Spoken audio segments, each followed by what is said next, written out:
Tim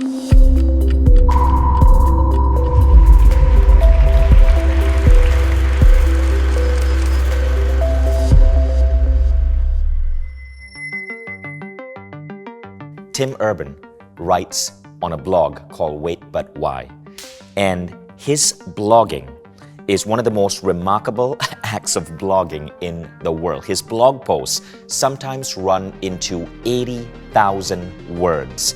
To give you an idea, the average book published on Amazon is 65,000 words. So to read one of his multi-part blog posts is the equivalent of reading an entire book. Tim Urban is a guy whom Elon Musk calls up to have explain some of Elon's most unusual ideas. For example, when Elon Musk launched Neuralink, his brain AI interface, he called up Tim.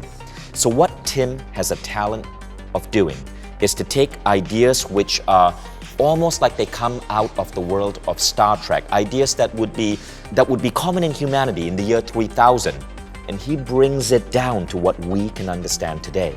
And by reading his blog, you understand concepts such as the human colossus. You understand where we are heading as a species. You understand why there's such a divide between left and right in America.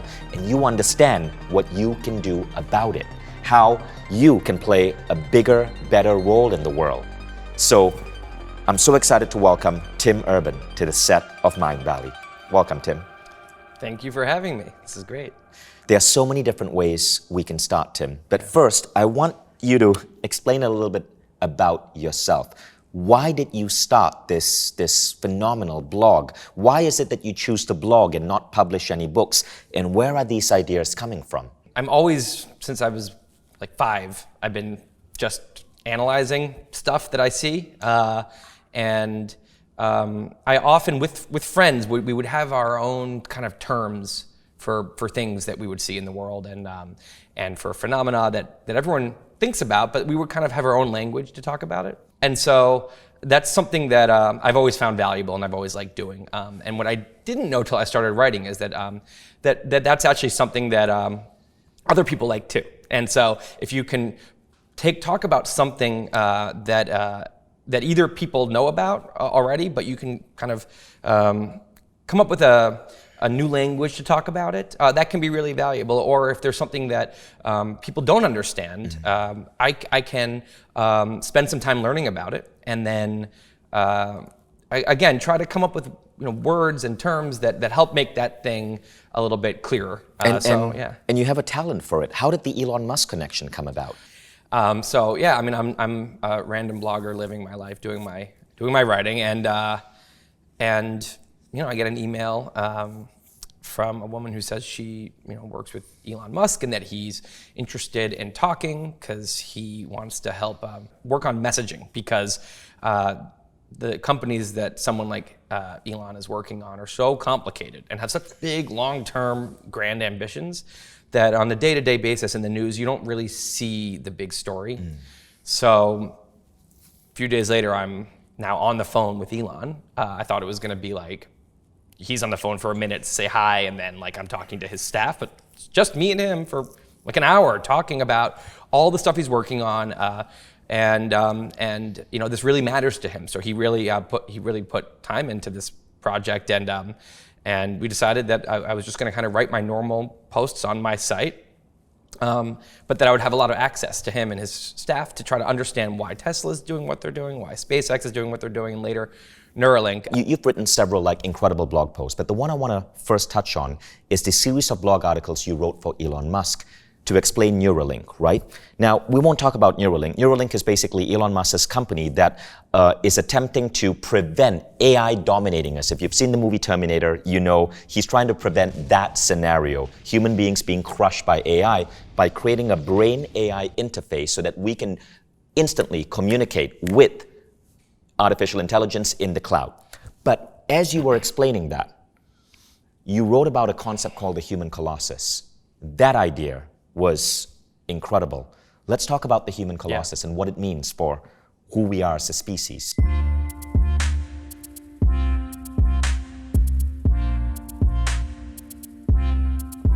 20,000 years ago, if an alien came down and observed the Earth, they would go into a forest and they'd see tribe of chimps, gorillas, and a tribe of humans. And they wouldn't seem that different. The humans would have some more tools. They might have some more kind of complex social relations. But basically, they would say, yeah, primates. And any given human, if you raise a baby in the forest and you raise a chimp baby in the forest and you ask the baby to invent things, they can't really do very much. I always think about like Einstein, like raise baby Einstein in the forest and ask him to invent the best weapon that he can with no other knowledge. He won't even invent the bow and arrow. Mm-hmm. No way.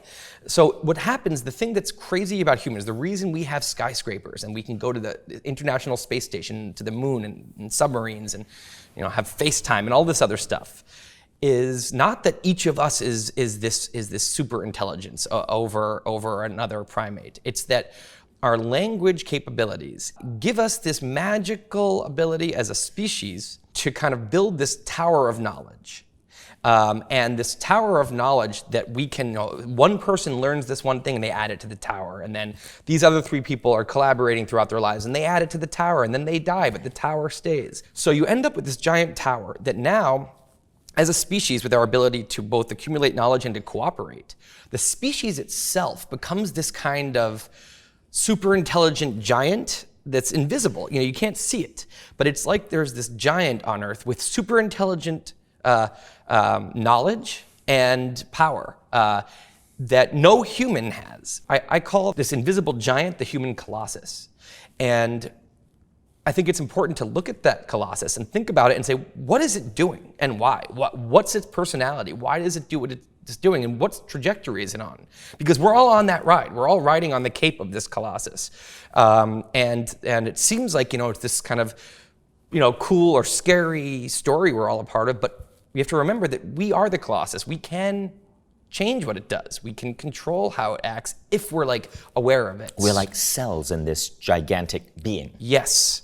And I'd like to relate your work to Charles Darwin's 1872 essay on sympathetic diffusion. Yeah. Charles Darwin said that as man starts to grow in its awareness, we start to see that as we unify from tribes to nations to groups of nations, there's a natural advantage. And eventually, this diffusion of our sympathy will go beyond just our nation to all nations and eventually the entire world. And this will be the ultimate advantage for mankind when we see ourselves as this one singular species. And he uses language almost akin to what you'd expect the Dalai Lama to say. But I always find that Charles Darwin's ideas of this unification of mankind and your idea of the human colossus seem very, very, very interrelated. Now, I want to show you what Charles Darwin said. This virtue, one of the noblest with which man is endowed, seems to arise incidentally from our compassions becoming more tender and more widely diffuse until they are extended to all sentient beings. As soon as this virtue is honored and practiced by some few men, it spreads through instruction and example to the young, and eventually through public opinion. What Darwin is saying is, we are moving towards Earth identity. And as unusual as it may seem to us today, as we move closer towards this, our children become more fluent in this, and eventually it will become our children's children's children's children's way of natural life. So again, guys, you can see that there's this interesting similarity there. This also is very similar to what Ken Wilber talks about when he speaks of us moving up to world-centrism and cosmocentrism and seeing our part in a greater union of all human beings and the entire cosmos. So back to what you were saying, in a more recent post, you try to explain that human beings are more like ants than spiders. Let's go down that path. Spiders are solitary creatures. They are individuals. A spider is the kind of main organism of that species, the individual spider, and they will fight against another spider. They're not friends with other spiders usually. And I think we have some of that in us. We are obviously, there's a lot of individual selection in evolution that has created us. So a lot of who we are is a selfish individual. But unlike spiders, we also evolved in groups and in tribes. And it is in our DNA to be a good member of a bigger thing.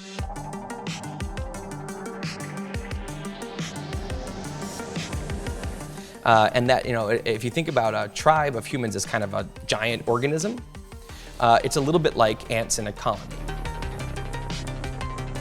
In the ant world, the organism is kind of the colony, and they're selfish against other colonies.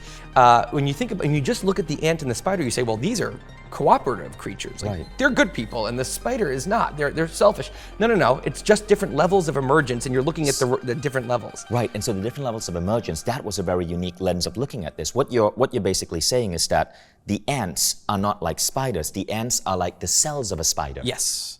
And humans are interesting because we're a little bit of both. I call it like the emergence elevator.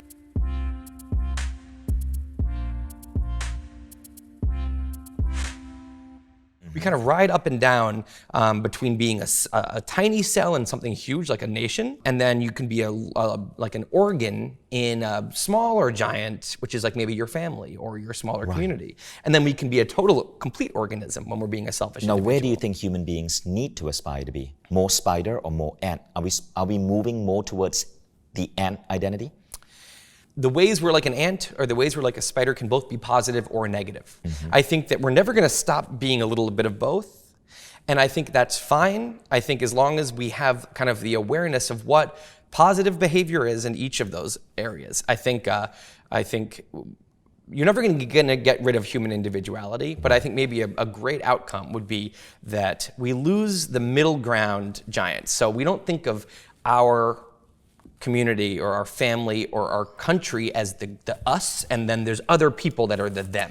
I think it's fine to think of yourself as an individual separate from everyone else, and I think it's great to think of yourself as a cell in the human species. Okay, Those are productive. So the human species is what you call the human colossus.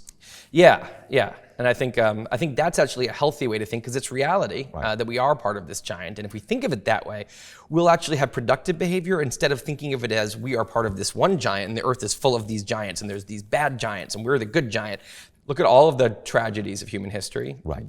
You can basically trace each one to the notion that we often have that there are good giants that we're a part of, and then there's the bad them giants, the us and the them, and it's in us. We're gonna have this always, but we can have a self-awareness about it. I think about sports. Sports fans hate the other team and the other fans, but they don't really hate them. There's a self-awareness hovering over it that knows that the whole thing is a little bit silly. Right. That understands that in the end, we're all sports fans and, we're all in the same overarching team here. We don't want the players to get hurt on the field. There's this overarching wisdom that protects that. It allows us to have that tribalism come out to play. I think that's fine. If nations are proud, you're proud of your religion, of your nation, of your ethnicity. That's great, as long as there's a self-awareness that hovers that you're part of a reminds larger you whole. that the other people are still three-dimensional people. They're not. When you demonize and dehumanize, that's when you end up with tragedy. So let's talk about the human colossus. This idea that, because you wrote in your writing that as we get more connected with Facebook, with Skype, with all of these new technologies that allow us to know what someone on the other side of the planet is thinking, we become more firmly connected as cells in this giant being. But we got to recognize that people can be healthy cells or people can be cancerous cells, right?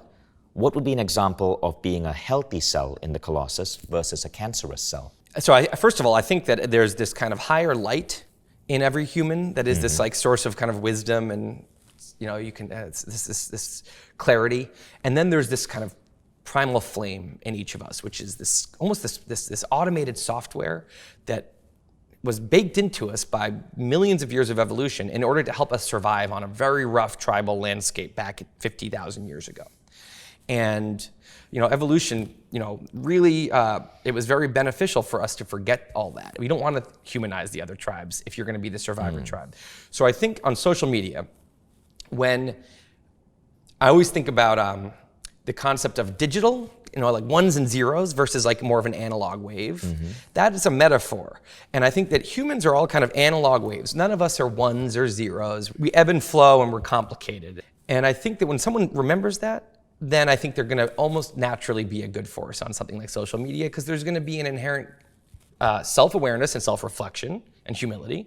and also compassion. I think it's the problem is when people forget that and they think that there are ones and zeros, that people are ones and zeros, and they start to think that everyone who agrees with them politically or everyone in their nation is a one. They're perfect. There's nothing to reflect on. We have all the answers. We are wise. We are good. And the other people are zeros. And when you see that psychology going on, which is totally delusional because no one is a zero. I mean, that's not how humans are. They're part of the problem. And it's not that they are bad. It's that they're caught up with this primal flame in their head. They're kind of in the hands of it, like we all can be at times. And so I think it's this, it's this kind of battle between these two forces. So let's look at two different styles of national colossuses, right? The American colossus and the Chinese colossus. Yeah. If you look at China, it's a very regimented type of colossus, right? Like the cells cooperate in a particular way. They're going through incredible economic growth. People are being pulled out of poverty, and the government controls a lot of how people think. Now you come to America, extremely divided. It's one nation. People have similar values, but at the same time, people are so polarized. Now, what is going on over there? How would you explain the difference between the Chinese colossus and the American colossus? What is going on in the structure of the cells? So the Chinese colossus has a very firm queen bee at the top, or a queen ant. A dictator is a force of unification. It's also a force of anti-freedom. Mm-hmm. So they've traded off freedom and individuality in some ways for kind of a unified ant colony. In the US, it's built on resisting that exact thing. The US is founded on the idea that people are sacred as individuals and that individuality is a good thing. And so there's much less of a force that is forcibly unifying people. The bad side of it is that you're leaving humans to their own devices, and you have to remember that humans aren't just this kind of higher wisdom. They also have this very primitive flame inside of them that wants to do what it was programmed to do in 50,000 BC, which is form a giant that is the good giant and see that as the bad giant, and then get as strong as possible so that you can beat the bad giant of the awful people. Very basic us versus them psychology. And so what you're seeing in the US, people left to their own devices, this is what they're going to do. So the US is kind of split into two different giants, the left giant and the right giant. In a lot of ways. It's complicated. It's not just, it's not, I wouldn't say it's, that's the only kind of division, but more and more so, it feels that way. Right. And what I would say instead is that there's a broad progressivism in the US and a broad conservatism in the US. And I think within both of those, there's high-minded stuff going on. In the best form, conservatism is trying to protect what is good about us, what our values that have served us. They're trying to protect those from eroding. And progressivism is trying to make it better and say, what are we doing wrong? And how can we fix things and make them better? And those two forces keep each other in check. So let's talk about Chapter 5 of your latest series, right? When you speak about the mute button, why is it that in the United States, so in Chapter 5, you speak about the mute button. Chapter 6, you talk about the American brain. You talk about ideas such as the echo chamber, you define leadership. Let's go in that direction. Sure. Why is it that America is so split to the point where it almost seems unhealthy? And what can we do about it? What do we need to understand about how we got here? And how do we fix it? So I think there's this, within the left and right, you have the wiser parts of the left and the wiser parts of the right, and together they are like two attorneys in a courtroom that are, balancing each other and pushing back against each other, and it's this actually very healthy. They'll fight and they'll argue, but it's that their clash moves us forward. And I think that we forget sometimes that there is a very good progressivism and conservatism in the U.S. that work well together, even when they're disagreeing, which they often are. Then there's this tendency that we also have to form these primitive tribes. We forget the reality. We forget that other people and different tribes are full people. We forget that the future is kind of scary and we all need to be on the same page about a lot of things. And those are the moments when other parts of the left and right start to believe that the biggest enemy, that the absolute greatest evil is the other tribe. And it's a delusion. It's not true, but if everyone believes the delusion, then it doesn't matter. It takes hold. So what I kind of think of it as there's this high-minded progressivism and high-minded conservatism, and they're arguing against each other, but they're also both arguing, dealing with this kind of naughty pet they have, the really kind of primitive-minded conservatism and progressivism. And I think that what's happened in the last 30 years, and especially maybe in the last 5, is the balance between the top and the bottom, forget left and right, has been going the wrong direction. The bottom has been getting heavier. So both the primitive-minded left and right have been growing in power and actually and kind of intimidating, not only trying to fight each other, but they're actually intimidating their counterparts. So this is a little complicated, but I just think that it's like an example would just be the primitive-minded left is actually not just fighting against the right, but they're really undermining high-minded progressivism. And so we can get into all that. But basically, I think that the problem in the US is that this ancient psychology is growing and is starting to kind of gain ground on the higher-minded politics. And that's this almost bigger story than left versus right. Right. Now, so that's really interesting. Now, Otto Scharmer, the famous MIT professor, has a different diagram and a way of illustrating this. He said the US is no longer split between left and right. It's split between closed and open. Yeah. So what's going on is that you have people on the right, and if I look at my values, I resonate with Republican values in some way. I resonate with Democratic values in some way.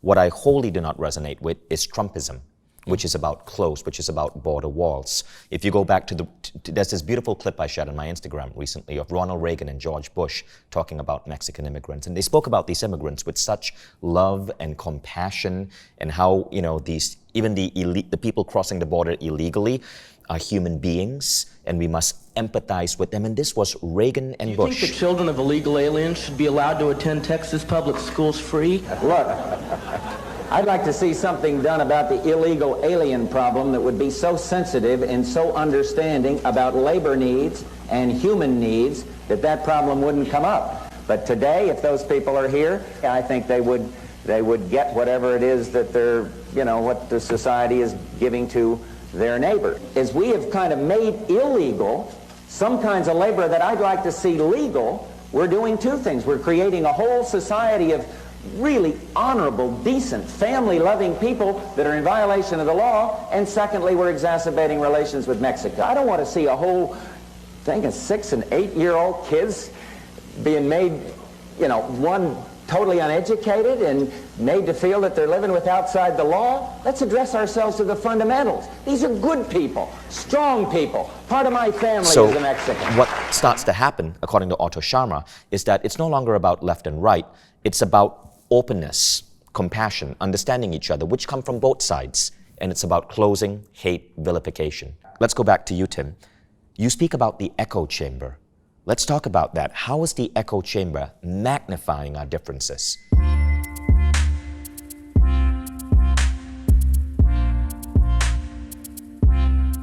Yeah, so I kind of, we know the term echo chamber. We have that term, which means it's a community or of some size. It can be a couple, a group of friends, a community, a whole political party, a whole nation. Either one. It's a community where some idea, at least one idea, is being held sacred, where that idea cannot be criticized culturally. The government won't arrest you because you have the First Amendment protecting you, but the culture will arrest you. The culture will execute you. The culture will imprison you in the way cultures do, ostracism and excommunication and ridicule and all of this. So you have an idea that's being held sacred, and that is producing, that's destroying kind of the marketplace of ideas around that topic. But I think there's the opposite of an echo chamber, which we don't really have a term for. So I label it an idea lab, which is a place where disagreement is valued, where humility is respected, conviction is viewed with suspicion. All the opposite things of an echo chamber. With the more conviction you speak with, the smarter you sound in an echo chamber. And I think that these correlate with the kind of this higher and lower division that I think about, where in the Idea Lab, there's almost a humility and a reality inflicted upon people. Whether you like it or not, reality is you're gonna be reminded that people are three-dimensional and that everything is complicated. If you start to slip and become too simple, you're gonna get criticized for it. In the echo chamber, it's the opposite, where it actually is training people to think in this very ancient, primitive way. It's training people to think that we are perfect in our ideas. There's nothing else to explore. There's no reason for humility. We know the answer here. That's why the topic is sacred. And anyone who criticizes this particular viewpoint is an awful person. And this graph that you drew on Wait But Why perfectly illustrates it.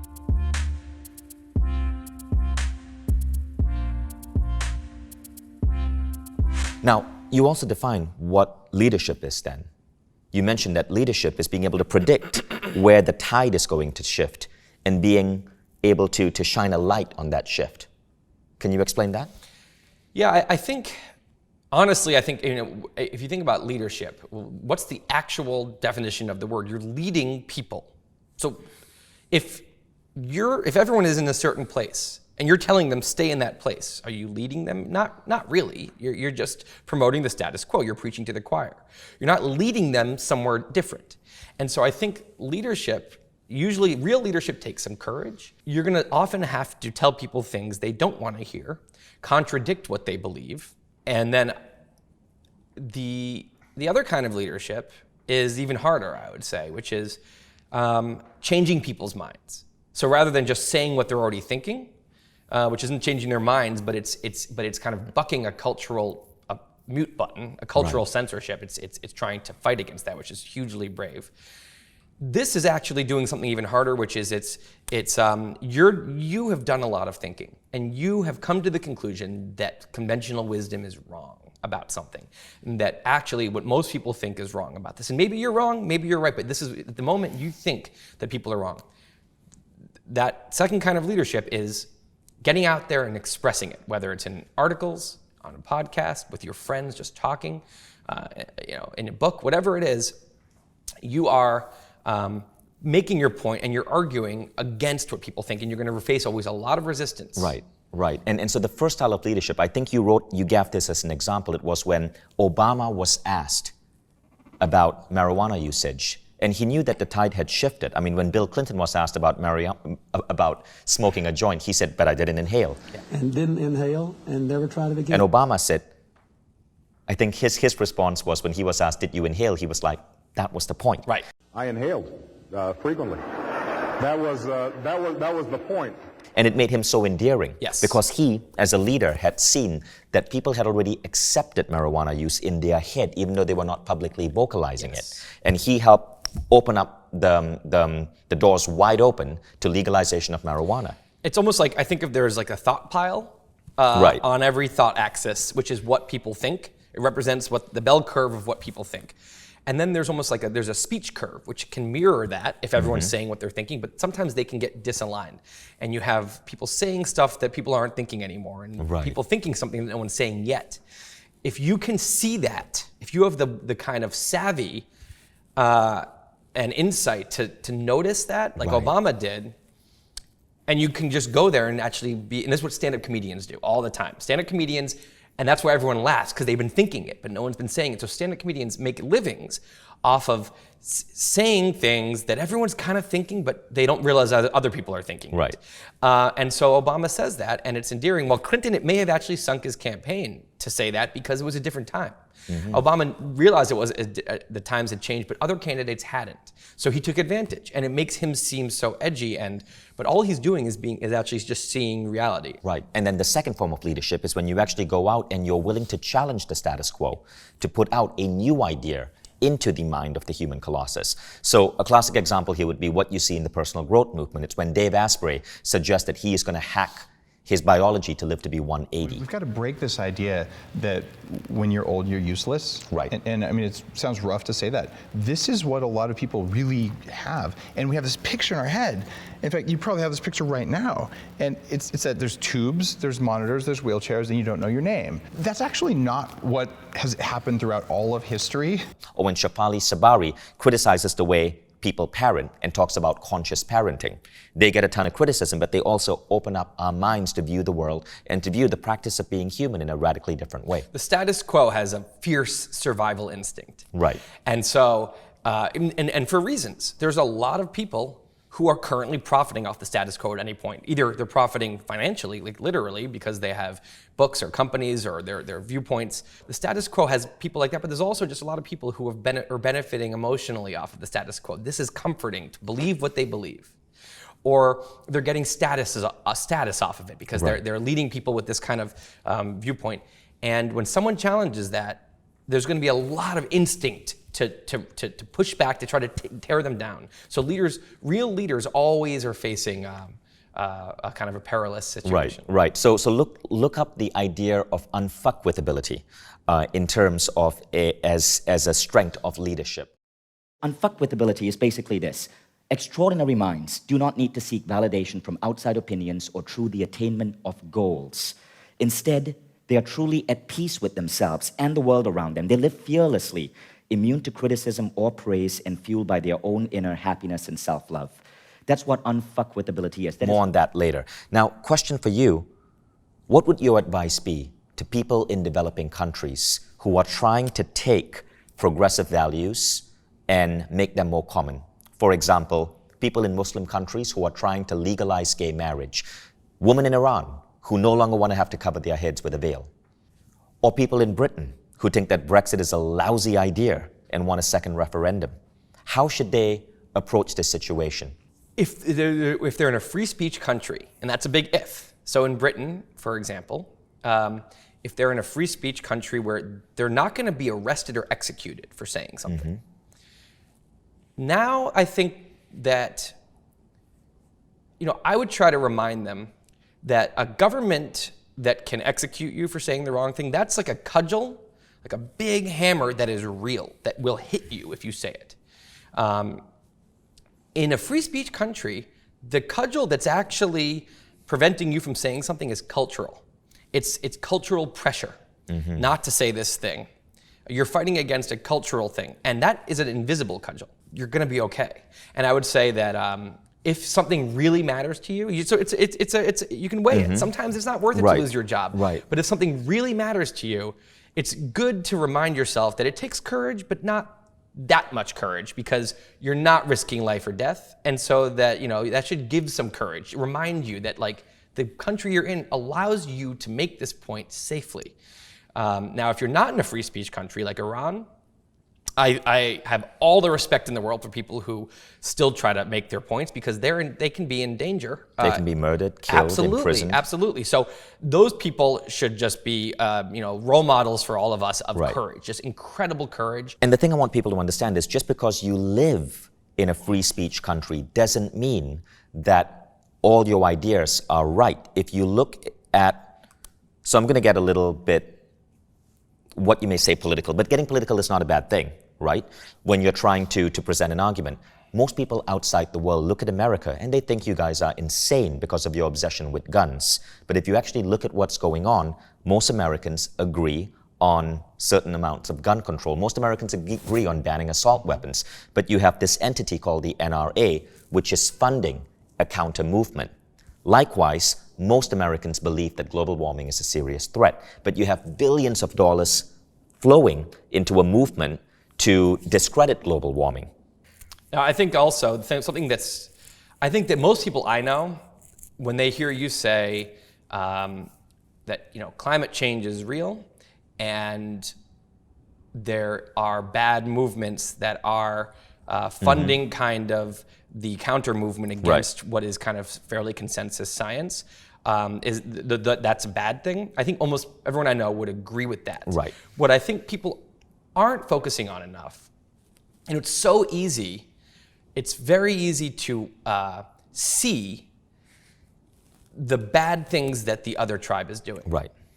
And I think that one of the major things that needs to change is people need to focus on the bad things that their tribe is doing. So an example I would give on that same topic is, it's very scary right now if there's an article about climate change that maybe seems too catastrophist or is just incorrect in some way, or actually there's some part of the article that explains that, carbon emissions are going to do something, and actually the science doesn't show that. Right. And you criticize that, that's a scary thing to do right now, because you're called a denier. And a denier is like another one of these smear words now. Right. That you'll lose credibility, you'll lose friends, people will hate you.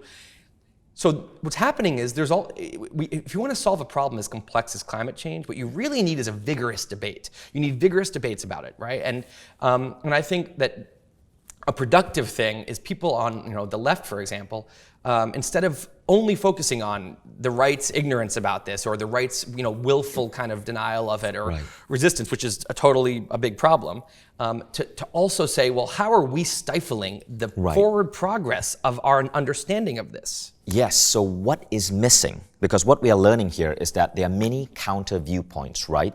And there's an echo chamber that we fall into. But surely there must be a compass that we can understand that lets us know that what we believe in, what we are fighting for, is aligned with the future movement of the species, that's making our species better. So there must be some compass that's moving towards, that's helping guide us towards the values, the ideas, the stance we have that are more enlightened, where the higher mind is controlled. What is that compass for you? Because otherwise, we come into the situation where the neo-Nazi who's speaking up for what they believe has equal rights to their opinion as the environmentalist who's trying to save the rainforests. Yeah. So the compass for me, at least in my mind, it seems clear, which is the only way that the human colossus can think clearly is if we can speak openly.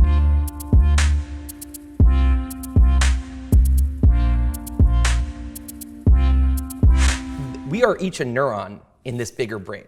If we can speak openly, the neurons connect into this brain that can think. If we can't speak openly and we all have to line up in our viewpoints and then they line up in their viewpoints, the brain itself shuts off and it becomes beholden to a force of nature that wants to play ancient tribal games. So if I'm a zealot about anything, I'm a free speech zealot, and not just about what the country, not just about something like the First Amendment, but about free speech culture. At this point, when I see a debate, I will almost always side against someone who's trying to suppress an opinion. Now, you asked about the neo-Nazi. This is, of course, someone can always point to say, well, how about really harmful ideas? Right. In an open market where their viewpoints are naked in front of everyone to be criticized, I think those viewpoints and the viewpoints are pushed to the fringes, and the speaker loses credibility and loses their ability to get people to listen next time. That's the market doing its job. Got it. So now this is where we may disagree. What I believe the compass is very much a reflection of what makes the human colossus healthier, right? Yeah. So I don't believe that we should be working for big soda companies that are where your job in life is to market high fructose corn syrup as happiness in a red can, because that's making people sicker. While I think everyone should have free speech, I respect the free speech of the neo-Nazis. I think that's perfectly fine. I think it's fairly stupid and self-destructive to join that group because, firstly, it's bad for that type of negative energy is so bad for you. But secondly, those neo-Nazis are part of a larger whole. It's like your finger, your index finger railing against your thumb.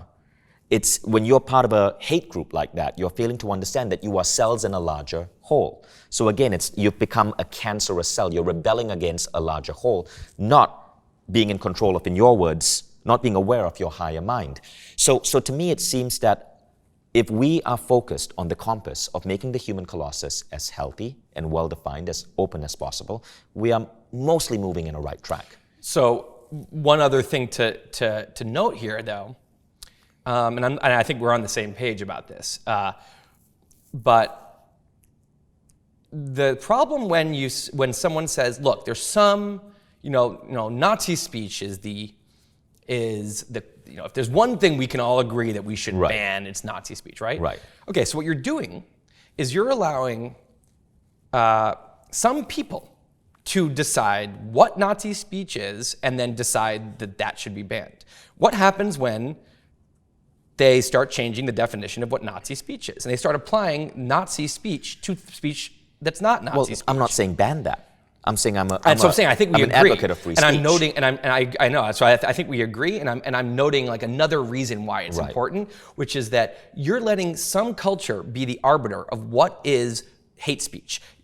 You know what would have been hate speech in 1950 in most parts of the country is Right. pro-gay rights. Exactly. Pro-gay marriage would have been thought of as immoral hate speech, and because no one is allowed to define what is banned speech in the U.S., that idea was able to grow and people changed people's minds because when it was naked on the floor in front of everyone, it stood the test because actually what's behind that is a simple human right. What's behind the worst Nazi speech, once it's naked on the floor, it's very clear that this is speech that most people will not agree with. I think people get obsessed with free speech, right? It's given. Free speech is important. I think what our education system fails to educate us about is how interlinked we are.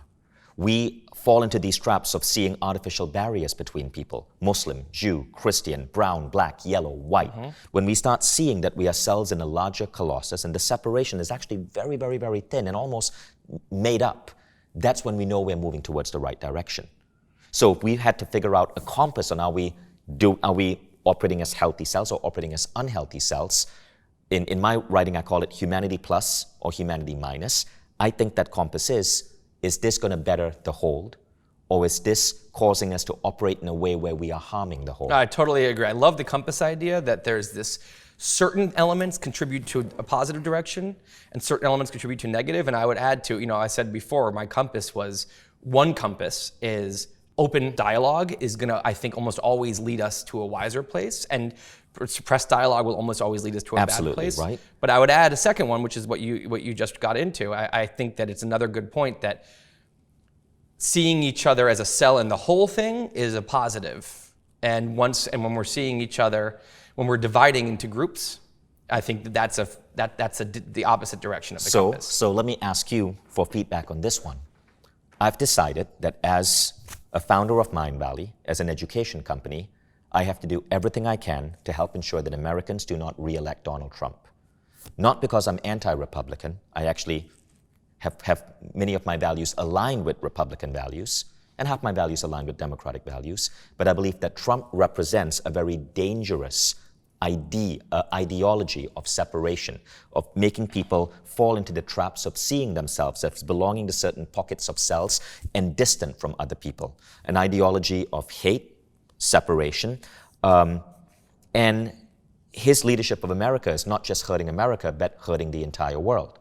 For example, we recently had to cancel an event in Turkey because of a phone call that Trump had with Erdogan, the nationalist leader of Turkey, that resulted in the current war happening in Syria, where the Kurds are being bombed. So I have very visibly, publicly said that I'm going to do everything I can to make sure Trump isn't reelected. What would be your view on that? Is that okay, or am I being divisive? To me, I just think that I hear so many people saying, we got to get this guy out of office. And the truth is, he's really, for totally other reasons. He's an open liar. He's not into the Constitution in a lot of ways. Right. And there's a lot of things that don't really make sense for him to be the president. But I hear all these people saying it, and I just see so few of them trying to look at data like I just said and say, okay, well, they elected him in spite of that. They don't like that. That's not fun. Right. What's fun is to say these are 60 million racists elected him. What I do think is that people who voted for Trump were misled. Yeah. Likewise, people who voted for Brexit were misled, right? Sure. There was tons of fake advertising and tons of fake data. And Boris Johnson and Trump and many nationalist politicians I'm vehemently against because they distract us from our mission as human beings, which is really supporting a healthy colossus. But even in the worst case scenario where just say there's a big pocket of his voters that are racist. Okay, Right. let's dig into that for a second. So what does racist mean? What does it actually mean? Well, to me, what it means most likely is that they're ignorant in this regard and that they've not been exposed to people that look different than them. And when you're not exposed, you can make the fallacy of dehumanizing and of one-dimensionalizing people and assuming the worst. Does that make them evil? No, they don't have information. I always think about, what I like about the left is this compassion. Where is the compassion for Right. people who are struggling economically and they're ignorant and not exposed? Like, Very true. They're not evil. They need more information, and so it's just like I just think we could be so much more productive about Very this. true. I love relating your work to Ken Wilber. Ken Wilber wrote an essay called Trump in the Post-Truth World, and he talks about a concept called classism. And he says the left is very guilty of this. The left will say, oh, don't you dare say negative things about Africans or Muslims. But those people in the red states, they're fucking idiots. Right. Oh, yeah. That's classism. They're hicks. They're, you know. Right. And I spent the whole 2000s watching The Daily Show, cackling along with Yeah. Jon Stewart. And I'm looking at it now, looking back on that and saying, yeah, I was being a pretty big elitist. Yeah. And I was dehumanizing, and I was one-dimensionalizing, and I was assuming the worst, and I was mocking, and all these things that that I don't respect in others. So I think there's a lot of, you know, and people will get mad about false equivalencies. I think, Right. again, that's playing this game of us, and that's just, there's just good behavior and bad behavior, and what's not productive is one tribe criticizing the bad behavior of the other tribe, because that's all that happens. So- That doesn't do anything. The left criticizing Trump voters does nothing to help. The Trump voters criticizing social justice Right. people does nothing to change anything. People criticizing their own tribe is productive. So, where are we going as a species? What excites you about the human race? The technology and the world and just the conveniences and the fact that half of the children died before 5 then. And now that's so rare. And the fact that you can just, I mean, you can go on and on. I mean, communication, transportation, health, disease, the lifespan, all around the world. And so that really excites me. And, you know, and I also, I think that trajectory can continue. Yeah. We, in a good story here, we could go in a time machine, because progress moves faster and faster, so we don't even need to go 250 years. We could go in a time machine 30 years in the future, 50 years, and be equally mind-blown in a really Equally mind-blown. Now, good way. where do you think national identity and religion is going to evolve? I hope it goes to a wise place, like sports fandom, where there's this understanding that everyone's a human and that you're not actually better or more valuable or more or wiser than those other humans, most likely, and that you have flaws and they have flaws, and just like basic things you would teach a kindergartner. I always think like WWMRD. What would Mr. Rogers do? You know, if you just look at some of the things that are being said politically by both sides, ask yourself, would Mr. Rogers say that? And if the answer is, oh, absolutely not, he would never say that, probably it's not a very wise thing. It's a beautiful day in this neighborhood, a beautiful day for a neighbor. Would you be mine? Could you be mine? It's a neighborly day in this beauty wood, a neighborly day for a beauty. Would you be mine? Could And you be mine? the national pride of the future, I hope it's something Mr. Rogers would agree with, where you could say, I love my country. You know, we're the best in a self-aware way. And we're the best country in the world in so many ways, and we have this and that, and I'm so proud to be here. But of course we have a lot of flaws. And of course those people who are different than us, there's a reason that they are.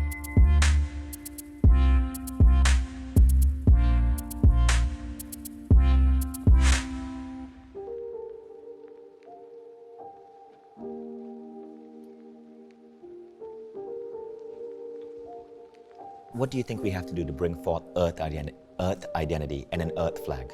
I think we need to build awareness. I think that that's the only rational. Okay, if you can see reality clearly, just see reality, back up, zoom way out. This is a vast universe of non-life, of death, of nothingness. And on this planet, there's this little warm planet full of life. Obviously, we're one big family here. That is that is the us. The only them is this vast universe that is very much trying to create chaos out of order. And we are an example of order being created out of chaos. That is the us. So I think that once you see that, and if we could all go and explore the universe for a little bit, come back and hug each other and say, oh my God, I'm so happy to be back.